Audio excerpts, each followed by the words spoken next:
Bill and Carney the carnivorous one. Good morning, Marky Z. Good morning, guys. Knock on wood, the the link worked easy this morning. Knock on wood. YouTube came right up this morning, Derek Anderson.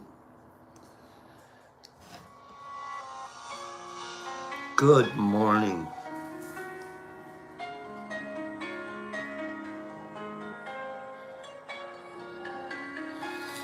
Good morning, you guys. Good, as in really good. Good morning, Mr. Phillips. Take a few minutes and say hello to each other here.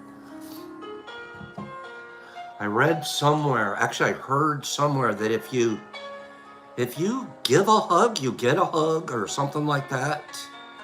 Is there something along those lines? Somebody we know says that.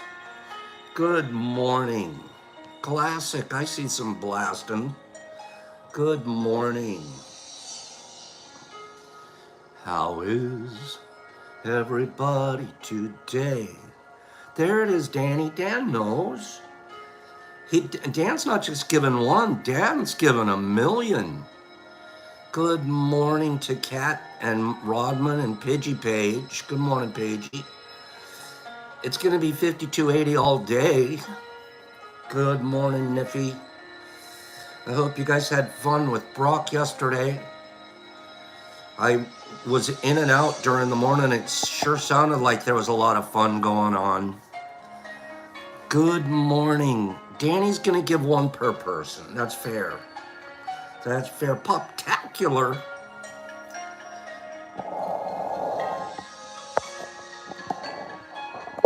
What the heck is that? Pops? Let's do it where we have less glare. Per day. One per person per day. Maybe two. You could do one like in the evening too. What is that, Danny? Nurse, she's here. That is a leopard seal. That's a leopard seal from the Antarctic Peninsula. That's what that is. The eye of the tiger. This is the eye of a tiger. Yes? No? What is... I gotta get my head out of this picture. Pull your head out, Pops. That's got too much reflex in it. What is this one? That's a humpback whale. That's a humpback whale named Sweet Girl from French Polynesia. The last thing a penguin sees. You're silly. What's this one?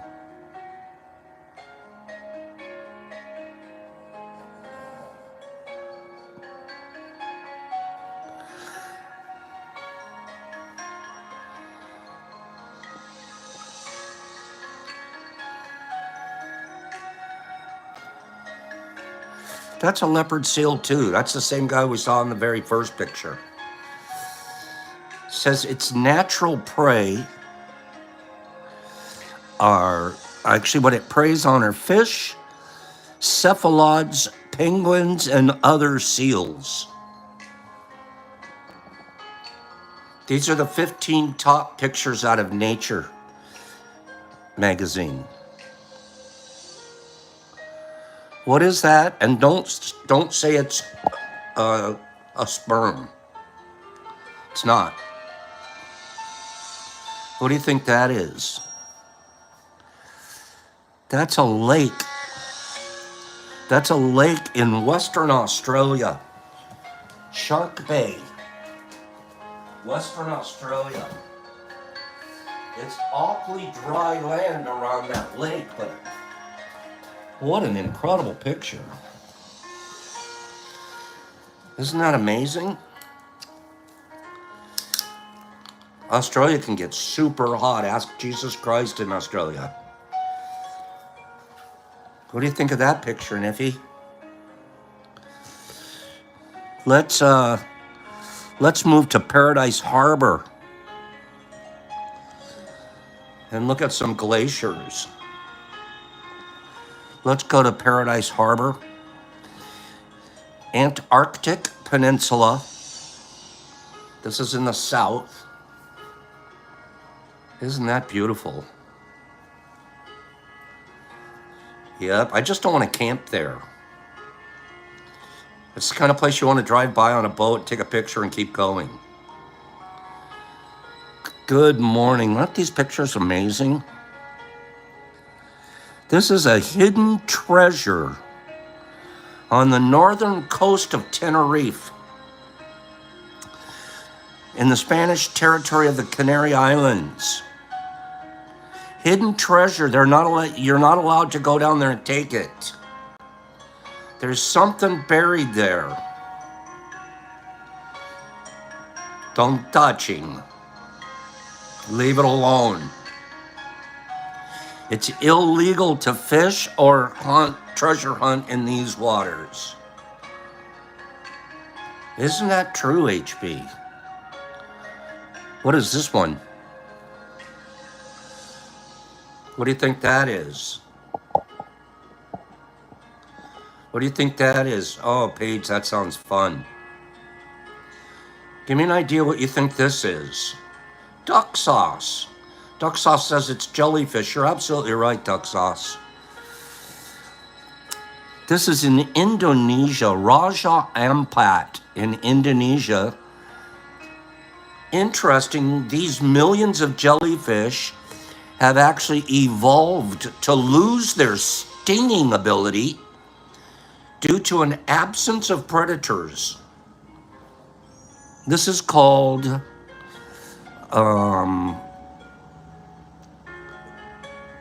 Jellyfish Lake. Complete absence of predators, so there's no longer a need to sting each other. Wouldn't that be nice if humans evolved like that, Nippy? Let's lose our stingers. Good morning. What is this one? They're flying. They're flying. This is a school of rays resting at a cleaning station in Mauritius.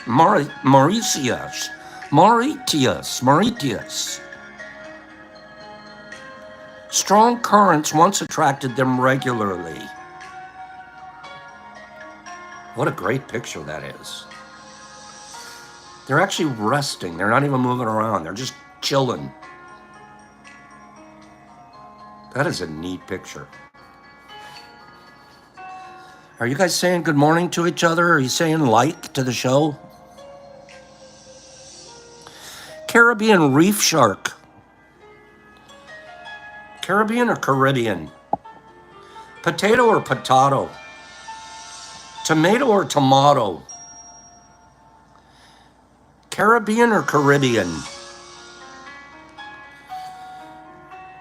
I think you could say it either way. I typically say Caribbean. I don't know why. But I also say potato. No, I don't. Good morning, Anisha. What is this one? These are northern gannets as they soar above Scotland's natural reserve. Look at those guys soaring around. What a great picture that is. Look at that. I know you think you want to fly, but if you could, would you? South Africa surfers. This is Dungeons Reef in South Africa. Anybody feel like surfing? Anybody feel like getting out the longboard? Oh, what'd Paige say? Yeah, it sucks. What do you think of that? Duck sauce is skirt of the ocean. How about this one? There's a humpback whale. Half innie, half outie. There's a humpback whale. Half innie, half outie. Give me 5 people that like these pictures so far. Give me 5 people that say these are cool pictures, Pops. What is this one gonna be? This is a rare blanket octopus. This is a blanket octopus. Very rare. He's about 65 feet long. He's about 65 feet long. That's pretty big. That's pretty big. If I saw that in the ocean and I'm swimming around, I'm swimming faster. Right, Deez? I'm definitely swimming faster. What's this guy? What's this guy? This guy's called a Japanese war bonnet. He was captured in the Sea of Japan, about 50 miles away from Russia. These fish are found about 100 meters, about 30 meters deep, about 100 feet. Ugly fish. Ugly fish. What is this one? A juvenile pinnate batfish, captured with a slow shutter speed, a snooted light, and a deliberate camera, panning to create a sense of motion and drama. They are most known for their striking black bodies outlined in a vibrant orange, a coloration they lose just a few months before they mature. So some photographer did a heck of a nice job on that one, right? Heck of a nice job on that picture. So that's all we got today. That's it for today. Good morning. Good morning, photo enthusiasts.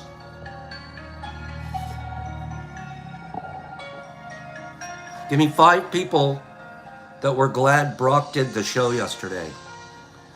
See, he missed Monday, and I said, you know what? I know he likes to do the show. I know you guys made a big deal out of missing him. So I was like, Brock, you got to do tomorrow's show, which was yesterday. So, am I right? Nephew, you guys have fun with him. And then you get over here and you get hollered at by Pops. Pops hollers at everybody and tells them, preaches at them and tells them what to do. Okay? Jesus Christ, he was. He didn't tell me that's where he went. You just ratted him out. You just gave him the rat job. Okay? You just ratted him. I didn't know that's where he was. There's on 8 Mile out here, which is 3 blocks down. Within a 3 or 4 mile drive up and down 8 Mile, you'll come into about 10 gentlemen club. 10. 3 or 4 of them are already out of business, but there's basically a gentleman's club and then a dispensary. And then a gentleman's club. Why do they call it gentlemen? You mean, never mind. So we have gentleman club, and then there's a dispensary, and right next door to that dispensary is another gentleman's club. It's like, if you don't like this one, just walk down the street, you'll find one. Okay? What? How many gentleman club can survive? But they have a lot of them. They have one. That's what I was thinking, Herbie. Gentlemen is, well, okay. They have a lot of them. Um, no, I take that back. There's one, and it's maybe half a mile away. Big sign out front. Steaks. I'm not sure about you guys, and some of you guys are a little crazier than Pops, younger too. But I'm not sure I want to eat a steak and things are bouncing around me. I'm not sure. I think I'd like to keep those two experiences separate. Okay? Stripper steaks. How do you guys know about those? I was driving by, I'm like, who? I'm not doing a stripper steak.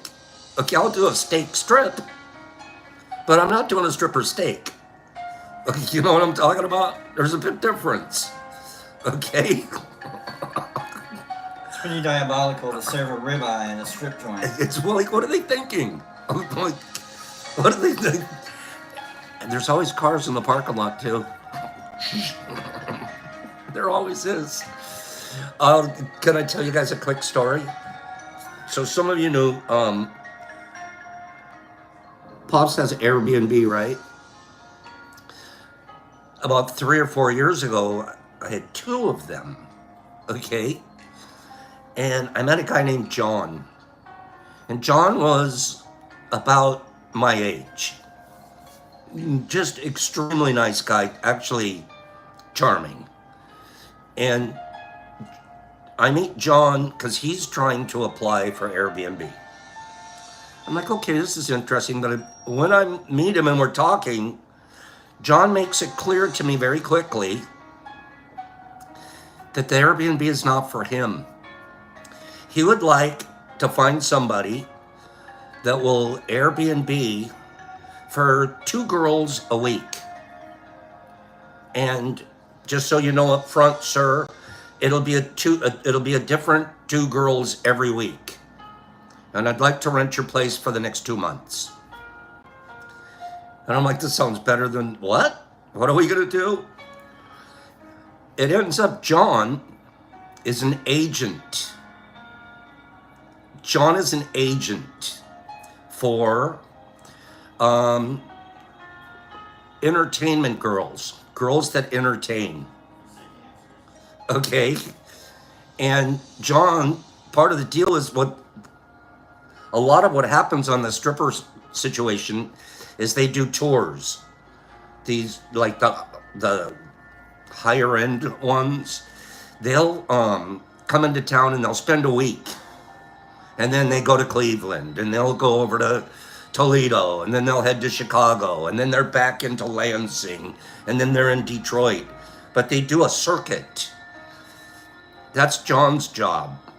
John's job is to make sure that they're comfortable and have a place to stay in each of the spots that they're visiting.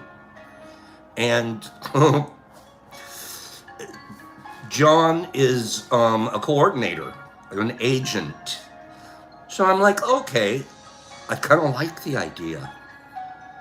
It was a total circuit. Who knows? I don't know any of this stuff, Cleanie, but you find it out just by having one friend. Okay, who knew there was a circuit? But there is. So I'm like, I'm kind of interested in this. I wouldn't mind. So I meet John in person. John decides to come over and meet and take a tour of the place and everything. John says, look, I've got an idea. Let me pick you up. And he's looking at his Rolex, by the way. And he's got like some fancy Mercedes out front. And he's like, I'll come back and I'll pick you up at about 9 o'clock. And I'll take you over to a couple of the clubs and introduce you to some of the girls. This is about 3 or 4 years ago. How many people think Pops went? How many people, if you think Pops went, give me a thumbs up. If you think Pops didn't go, give a thumbs down. Okay, how many think Pops went with John? Okay. How many think Pop said with bells on, Derek? So what do you guys think? Oh, wait. Get out of here. How many think Pops? How come all the girls are saying, of course Pops wouldn't go? And all the guys are like, hell yeah, Pops went.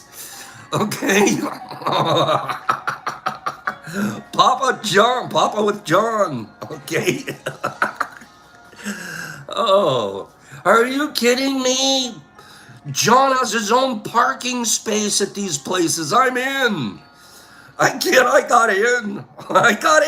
I'm in. I put my sports coat on. And I'm heading over there. John's driving. Telling every story you could possibly imagine. Duck sauce, pure VIP. You walk into the place, and the bouncer's like, oh, hey, John, how you? Straight to the front of the line. You go inside, and every girl in the place is rotating around John and me because I happen to be at John's table. Yeah, I forgot to wear my leisure suit. They're rotating. I have never seen a guy get more attention at a gentleman's club than John. And John and I look like brothers. We're both sitting there, a couple of oldsters like this. And they're like, John, is that going to be your new partner? They started thinking I was in the business. I did not. I'm got to be honest with my friends here. I was still growing more and more impeccably. At the time, I decided to not be impeccable. I let them believe whatever they wanted about me. I didn't care. Yep, that's me. It was the best time. He had his own parking space. Like, just pulled right in. Don't use John's space. I swear I had more fun. Why am I telling you guys this story? I wrap myself out here every day with something new. But so I'm like, come in, John. Get the girls and bring them to a week. Not a problem. Okay. Wait a minute. Wait for it. There's a black lining to this cloud. Okay, there's a very black lining. I had a business partner in the Airbnb. Some of you know her. If you don't know her, you've heard of her. Okay? Miss Rose. Miss Rose. I'm all excited. I can't wait to tell Miss Rose. Yep, Paigey. I can't wait to tell Miss Rose we're covered for the next 2 months. We're in. Okay? I got us clients. Wait till you meet John. She's John. Hell no. Okay. Hell no. I'm like, why?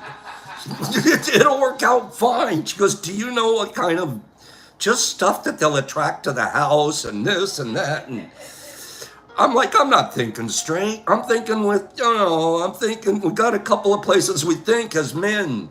And I think I slipped and I was thinking from the wrong area. Not that I ever got a side benefit out of it. I never did. I never got a side benefit. I got kiboshed by Miss Rose. How hard do you think it was for Pop bringing their work home? I know, Bill. That's what she was telling me. I was totally in. I mean, John had me. John had me at Rolex, okay? Let alone his own parking space. Yeah, Miss Rose she put stripper dust on everything. How hard was it for Pops to call him John and tell him, I forgot to mention I have a partner. I don't think I include John in. That there was going to be another person involved in the decision. Okay? So here's the truth. Yes, duck sauce. So here's the bottom line. That John, it's not going to work out. I'm so sorry, pal. Well, do you still want to go to the club with me tonight? John asks. You were great. We had so much fun. He goes, you were like old man pulling the chicks. And I'm like, John, John, I can't do it. I didn't lose his friendship. We still communicate a little bit over the next couple of years. I've lost touch with him. And it was the truth. The truth is, it's the only time since I've been in Detroit, and even, I mean, I hadn't been in a gentleman's club in 100 years, maybe a bachelor party. And it's the only gentleman club I visited since I've been in Detroit. I'll never have that kind of experience again unless John's with me. It's not like I'm going to walk in and get VIP'd, okay? Unless I pretend to be John or a John. No, an agent. Okay, so womp, womp, womp, womp. Pop's Pop's stripper agent career is over. I shouldn't call them stripper, they're entertainers. My agent to the entertainers career is over. Okay. Give me 5 people that like the story. It's a true one. It's very, very true. John lives exotic dancers. That just sounds so exotic. Miss Rose was just worried about the housekeeping, to be honest with you. It's a true story. That's what you get. This guy's, hey, this place would be great for 2 girls per week for the next 2 months. What do you think? And I'm like, I'm in. Miss Roses, you're out. And then what we ended up getting instead, about 3 blocks away from that Airbnb is, wait for it, you've never heard of this one before, the Detroit Curling Club. You know in the Olympics where you always see them pushing that stone and sweeping? Curling, really big in Canada, right across the border from us here. Okay? Curling Club. There's the Detroit Curling Club. And it's a whole facility for curlers, for people that do curling. Well, somehow 4 guys, it's usually 4 guys on a curling team, and they'll come into town for a tournament or for whatever, and 4 people could stay comfortably in the Airbnb. So somehow or another, the word got out over at the curling club facility, hey, there's a great Airbnb about 3 blocks away from here. You could literally walking distance. And it's great and 5-star rating and everything. I'd say for the next 2 years, 75% of our business was curling teams. Guys coming into town, and they would all be very involved in the curling. And I want to say this is a generalization, but for me, it was a real experience. Curling dudes that do the curling are some of the nicest, cleanest. They left the place immaculate. Some of the nicest, cleanest, most just really, really, really good guys. It's like we never minded when a curling club booked. They're just great group. Now, did they need John's number? Maybe. I'm not going to tell you if I gave him John's number or not. Okay? No, I didn't. I didn't want to mess up the vibe. Okay? Curlers. You never think of them. You don't, and I love watching them on the Olympics. I've even gone into the facility and watched them practice. But yeah, they were really good with the broom. They kept the place swept clean. Okay? They just, by nature. So the girls were still involved. Yeah, John, I have some clients for you. All right. Not true. I didn't go there. I was already on my way to being impeccable. So even though it would have been spreading kindness, let me think. Yeah, well, oh well. Good morning, everybody. Give me a number between 1 and 50. I'd like to send somebody a pack of supplementary supplements, but the person that I'm going to send it to is going to have to guess the number that's in my chute right now. Give me a number between 1 and 50. Give me a number you can put up to 3 on your line at one time. Okay? Tell me what you think the number is that's in the chute over here. Captain Obvious. Killing the game. Killing the game. Good job, Cap. Captain Obvious. 38. And she didn't need 3 numbers. She got it in 1. Captain Obvious. Good job. Captain Obvious wrote me a really nice letter a couple of days ago. Note. And there's a chance. There's a chance. So you're telling me there's a chance. She's going to be within a couple of hours of our area in September. And depending on my travel schedule, we may have a chance to meet in person. So, Captain Obvious, I need your address. I know you've sent it to me before, but send it to me again because it starts my process. And I can put a box of supplemental supplements in the mail for you. Good morning, Melissa. I see Melissa. Let me ask you guys a question.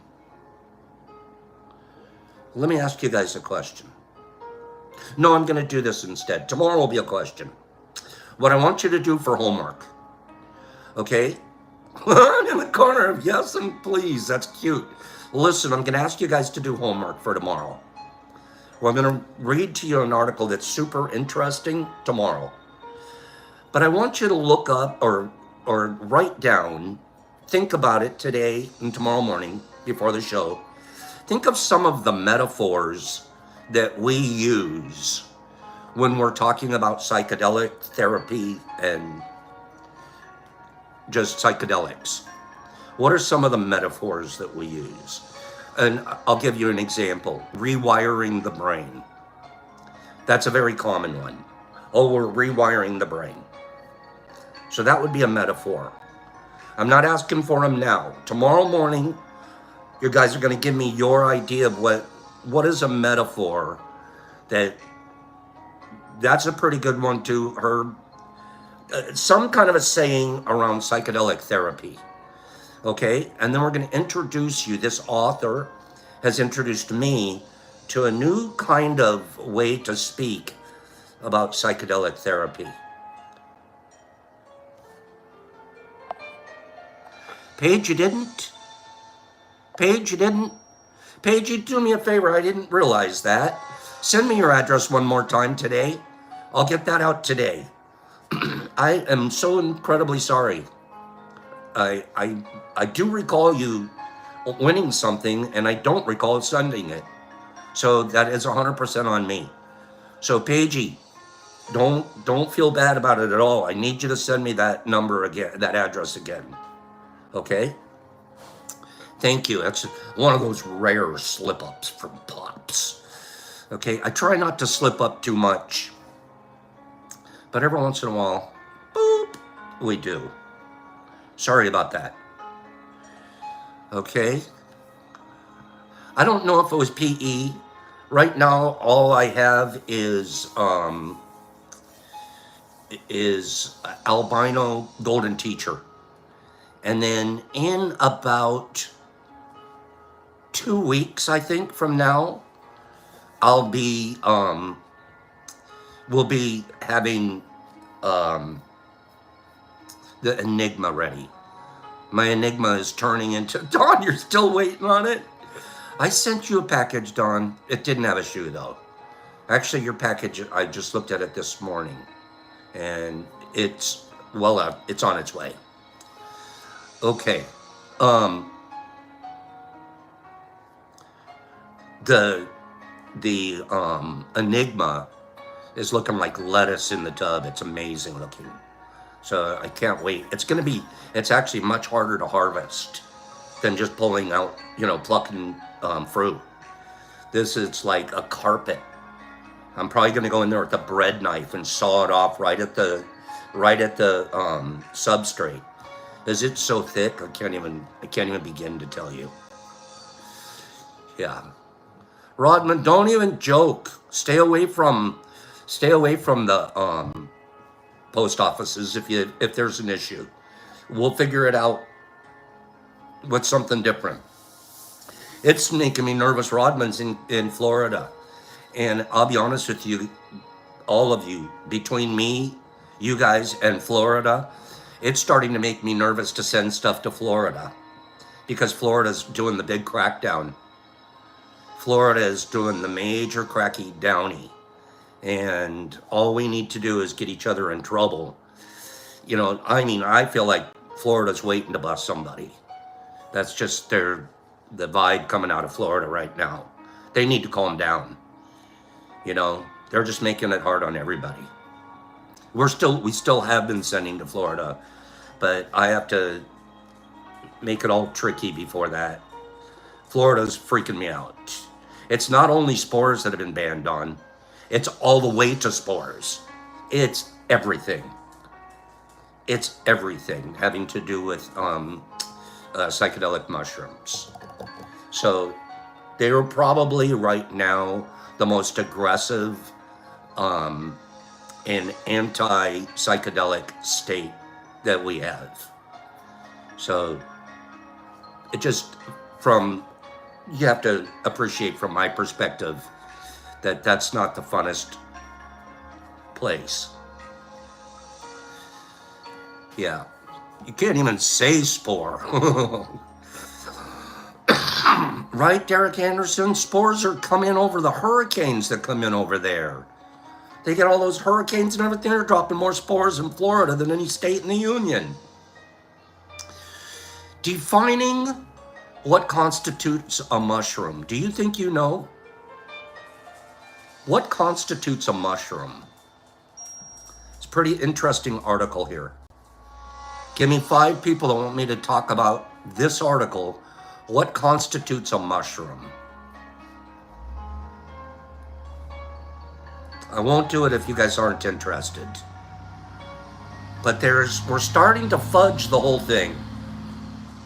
You guys, I think you know what we're talking about. There's a whole fudge factor going on now. And when is a mushroom a mushroom? Here we go. This article is from Rolling Stone. The Rolling Stone, June 16th. It's called, What is a Mushroom and Why Does It Matter? Believe it or not, defining what actually constitutes a mushroom has become a hotly debated topic. What is a mushroom? It's a simple question, right? The vast majority of us would describe a mushroom as a stem topped with an umbrella-like cap.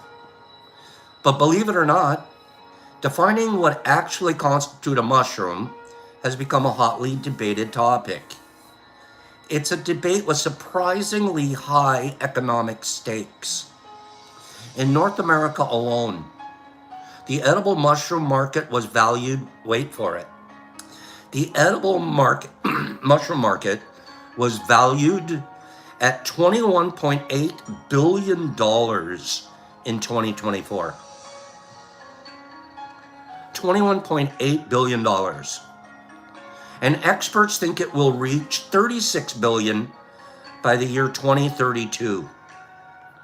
The mushroom supplement market was valued at $541 million in 2023, and that growth shows no sign of stopping. As the mushroom boom spreads, the question of how to define a mushroom gets more contentious. The definition matters to people like me and this author, and some of you, most of you. The definition matters to people in the mushroom industry, but also to consumers who spend more than 160 million annually on mushroom products. Are there actually mushrooms in those products, or are consumers getting ripped off? To understand the what is a mushroom war, let's quickly recap the anatomy and life cycle. Mushrooms consist of a cap and stem, often seen sprouting from dead logs or near trees. This cap and stem, what we call a mushroom, is technically known as the fruiting body or the fruit body. Fruit body. Beneath the mushroom, mostly invisible to us, is an underground structure, the mycelium. Mycelium is analogous to the roots of a plant, although mushrooms are fungi, not plants. Mycelium is a thread-like structure that breaks down organic matter into nutrients that nourish the fungus. Mycelium grow in a substrate. Substrate is to mushrooms what soil is to plants. It's the medium that the mushrooms are growing in. Depending on the mushroom species, the substrate could be, in fact, soil, but it would also be wood, grain, straw, manure. They're different substrates. So the battle in the mushroom space is whether all of these various structures that form the life cycle of the fungus can be labeled mushrooms. The answer, quite obviously in my opinion, is no. Even the authoritative Dictionary of Mycology defines mushroom as the fruiting body. Yet many supplement makers use mycelium and the grain substrate, the roots and soil, in their products and then label them mushrooms. What's the argument for classifying mycelia and substrate as mushrooms? I don't agree with this argument, but let's look at it. The Everything is a Mushroom camp says fruiting bodies, mycelium, and spores are all classified as part of the mushroom organism. And therefore, every part that grows during the life cycle, including the substrate that the mushroom grows in, is a mushroom. The reality is that if you grind up mycelia and substrate, and we've done this. I had a whole experiment time about 3 years ago where I was myceliating the substrate, grinding that up, and using that as a microdose supplement. There is some compound in there, and it does work to a degree. It's nowhere near as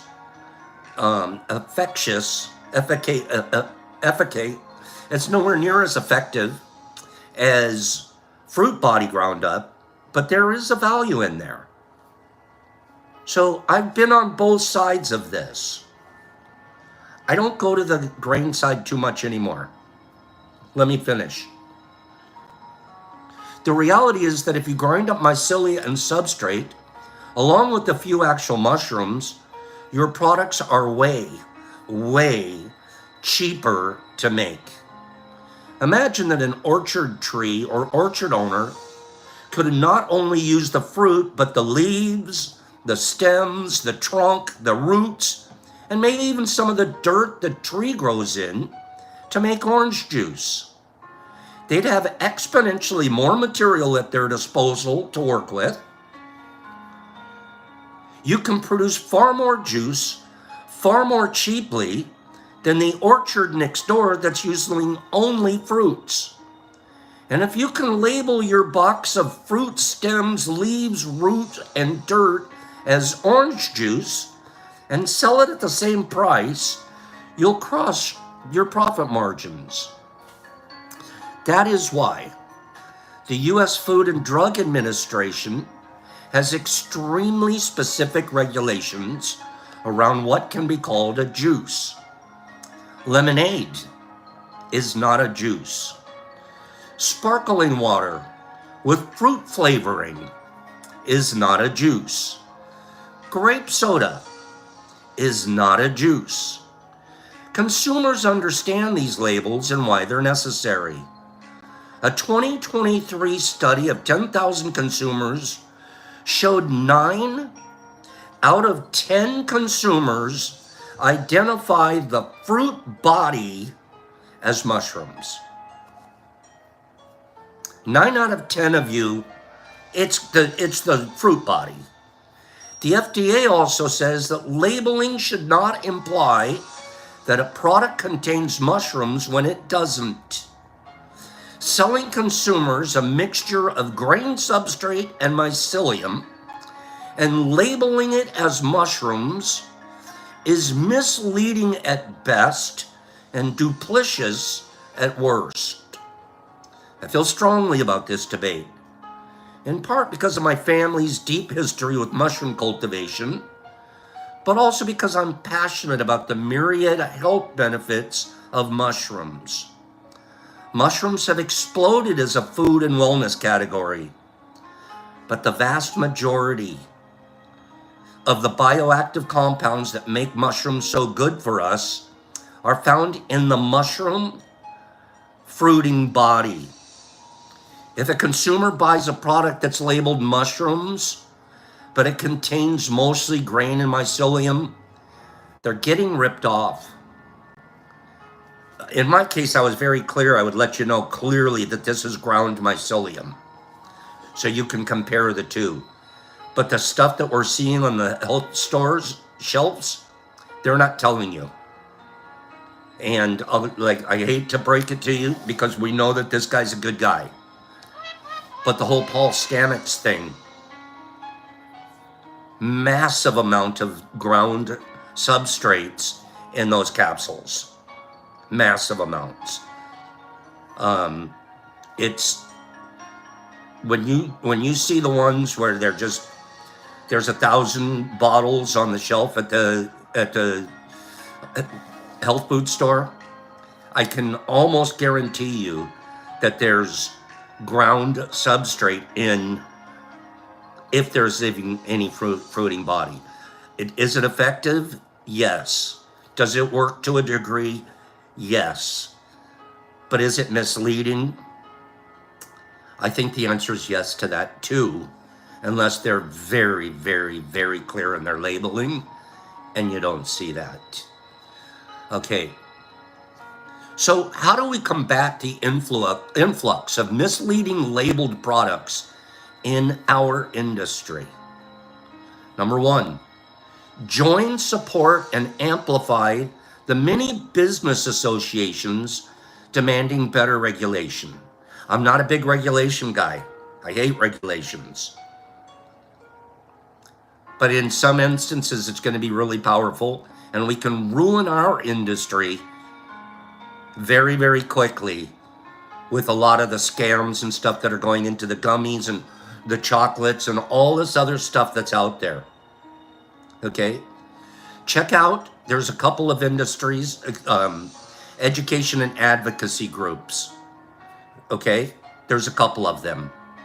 Things like the United Natural Products Alliance, the American Herbal Products Association, the American Botanical Council, and the Natural Products Association. Those are some groups that are fighting for regulations on labeling. Okay? Add your support to the NANMEX citizen petition. We're appealing directly to the FDA for truth in labeling, regulation, and proper labeling requirements for mushroom products. The more industry support we can garner, the better. Number 3, if you're a product maker using mushroom ingredients, make sure that they're actually mushrooms. Surprisingly, many brands don't know the details of the raw materials in their own products. Make sure you as a consumer are getting what you paid for. And 4th, Be pops. I mean, be outspoken. Share content that promotes truth in labeling. You guys hear me do that a lot here. I look deep into our industry, our community, and you can see I'm a strong proponent for this. Whether you're speaking to fellow owner operators or talking to customers, talk about this problem and equip your audience with the tools to tell real mushrooms from grain. Update your consumer guides and website educational content, and emphasize the importance of using the correct terms for fungi. Consumers are familiar with mushrooms, and they expect to receive mushrooms, fruiting bodies, when purchasing a product that claims to contain them. It feels weird having to write the previous sentence, as it seems so self-explanatory. I have very real concerns that mislabeled products will do a massive disservice to consumer health and confidence in our industry's reputation as a whole. I repeat that. I have real concerns that mislabeled products will do a massive disservice. Sean, did we just hit the 47 million? Massive disservice to consumer health and confidence in our industry's reputation as a whole. It's important. When you put your life into it, and this is your platform for helping the world from your perspective, let's do it honestly, impeccably. Let's tell the truth to each other. Let's treat each other the way you want to be treated. I don't want to be sold a bill of goods. I won't do that to someone else. The what is a mushroom debate should be settled in favor of science, consumers, and common sense.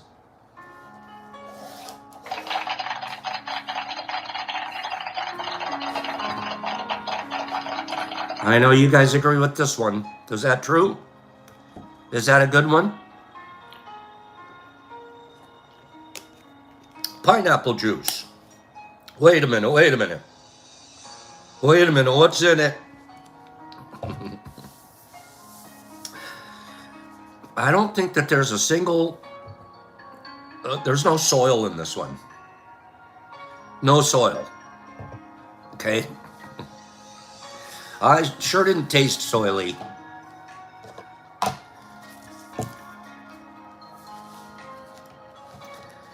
Let's finish up for today. We have about 10 minutes left here, actually about 15 minutes left. Okay. It is a concentrate, Corey. It is a concentrate. But I tend to really like pineapple juice. Okay. The last time we were together, we were talking about some of these negative connections that we have in communities, in societies, and in cultures. One of them, loneliness. We talked about loneliness. Just there's so much pain in loneliness, and unless we find ways to deal with our loneliness, we're going to get lonelier. I love the concept of loneliness. Simply means that you're hungry for company. You're hungry for a connection. Loneliness isn't in and of itself a bad thing, just like being hungry. Hungry is my body telling me I need to eat. Thirsty is my body telling me I need fluids. Loneliness is my body telling me I need you guys. How about heartbreak? How about heartbreak? I researched heartbreak. Heartbreak is what happens when love is lost.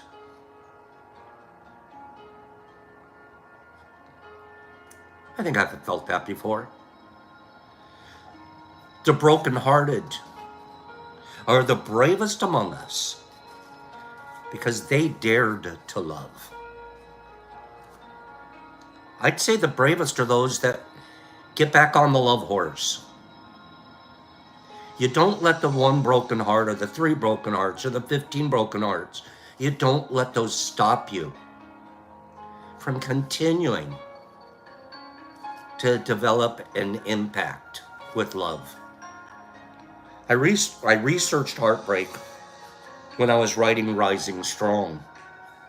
I learned that heartbreak is more than just a painful type of disappointment or failure. It hurts in a different way because heartbreak is always connected to love and belonging. Heartbreak is a sense of separation. Joe Reynolds, a retired Episcopal priest, has taught me the most about heartbreak. I shared his essay in Rising Strong, but I want to share it here again. I truly don't think we can read it enough. I'm going to read this essay. Heartbreak is an altogether different thing. Disappointment doesn't grow into heartbreak, nor does failure. Heartbreak comes from the loss of love or the perceived loss of love. My heart can be broken only by someone or something, like my dog, though a part of me really believes my dog is a person. Heartbreak can only by someone to whom I have given my heart. There may be expectations, both met and unmet. So you're telling me that having expectations can lead to heartbreak? Yeah.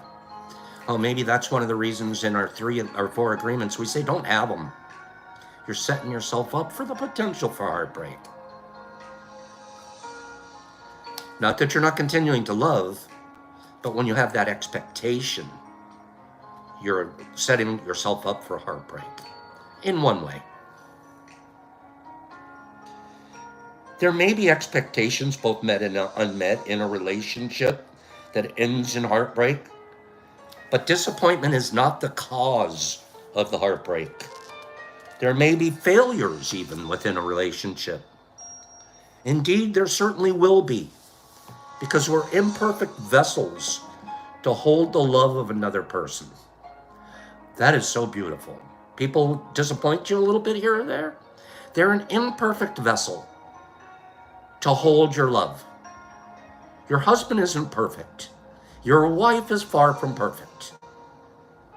We are imperfect vessels. And when we pour our love into an imperfect vessel, let's realize that. And don't blame a vessel for being the vessel. There's no blame anywhere in this. Just keep pouring. If both are still pouring, there's no reason to experience disappointment. We're imperfect vessels to hold someone's love. But the failures didn't cause the heartbreak. Heartbreak is what happens when love is lost. Heartbreak can come from being rejected by the one you love. The pain is more intense when you thought the other person loved you, but the expectation of returned love isn't necessary for heartbreak. Unrequited love can be heartbreaking. The death of a loved one is heartbreaking. You're going to lose that person. You've lost them. They've moved on to another form of existence. That's heartbreaking. Because you've lost the love. Nothing you did, they did. In nature and in life, we're going to lose loves. And if we understand that and know that the heartbreak is normal, We won't spiral out of control when we experience it. Heartbreak doesn't come from disappointment. It doesn't come from failure. Those are what comes from expectations. Heartbreak is just a loss. That's all. It's just an absence. Something went away. I didn't expect the person to live forever. And death is nobody's fault. But my heart is broken anyway. A related heartbreak is the death of something unique, maybe even essential in someone I love. I didn't want my children to stay children all their lives, but at times the loss of their innocence was heartbreaking. The loss of love doesn't have to be permanent to be heartbreaking. Moving away from a loved one can break your heart. It's a loss. Change in another person I love may be a good thing. It may be significant for personal growth. And I may be happy about it and proud of it. It can also change our relationship and break my heart. The list goes on. There is a plethora of ways in which a heart can be broken. The common denominator is the loss of love or the perceived sense of a loss of love. Final thought for today. To love with any level of intensity and honesty is to become vulnerable. I gotta tell you, I love being here, because in the world around and as I walk around, I'm not as vulnerable as I am here. It's vulnerable of me to tell you that crazy story about stripper Pops and him wanting to have the girls at the house. Yes, I couch it in humor, but what you're experiencing from me is an authenticity, telling you it's just a story with real people, real emotions, and human facts in there. I am so grateful that I can be vulnerable. I am grateful, and I mean this from the top of my cap to the bottom of my stem. I mean it. We're lucky, we're blessed that we found a place where we can be vulnerable. I don't hear judgment. I don't hear Pops is a creep. I don't hear what a goof. I don't hear any of that stuff coming back at me, nor do I see it between each other. There's just a lot of encouragement, a lot of practice.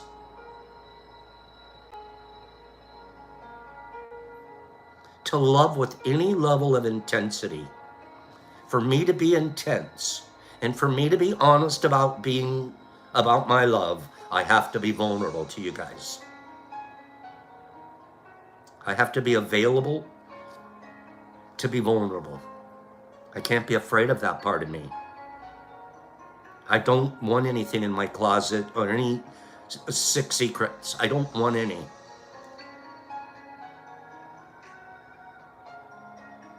I want it all to be seen, shine a light in every corner. That is who it is. Take it or leave it. The leave it's are okay because I don't have expectations. Things are what they are. The people will be in my life that are supposed to be in my life. I'll be in the lives of the people that I'm supposed to be in. I want it to grow, though. I want that group to grow. I want to make a difference. More than just one. I want to show myself that one person can make a difference. It starts with being vulnerable and having an intense honesty.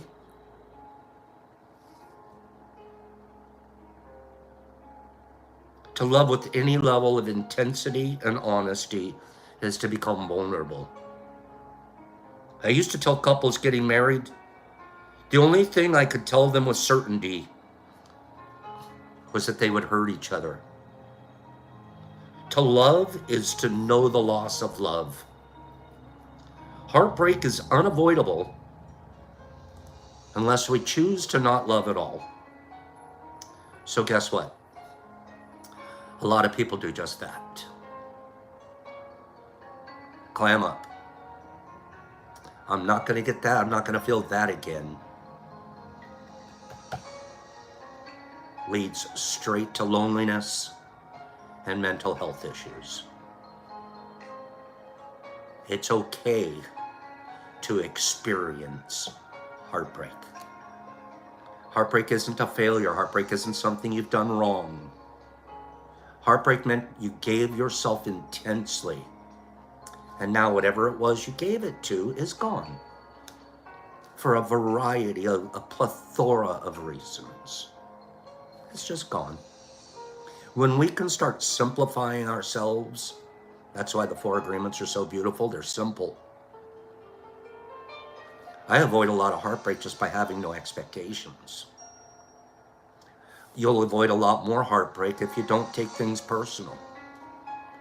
You'll avoid even more heartbreak if you be impeccable, act impeccably, which includes being completely vulnerable. Impeccable people are completely vulnerable, and here's the greatest thing about our planet, about being a human. When you're completely vulnerable from an impeccable standard, you're completely Teflon. You cannot be hurt. You might get a little heartbreak, but that's just because something went away. Every time we love, we risk heartbreak.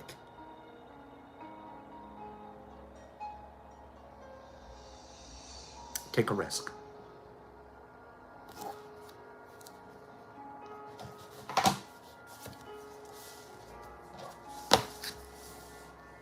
Have a great day, you guys. Have a great day. I wish we could go on forever here this morning. I'm pumped. I feel like it. I feel like I have more to say.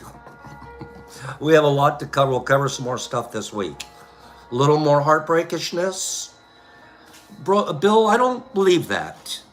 I don't believe that. I think that I'm growing. Broken don't grow.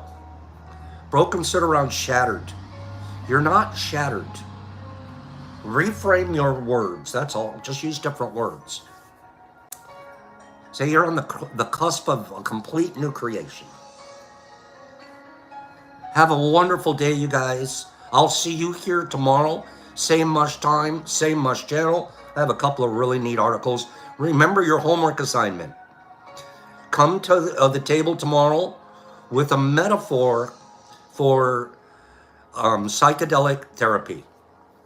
Getting high, taking a trip. There's a bunch of them. Come up with one that's working, that you use.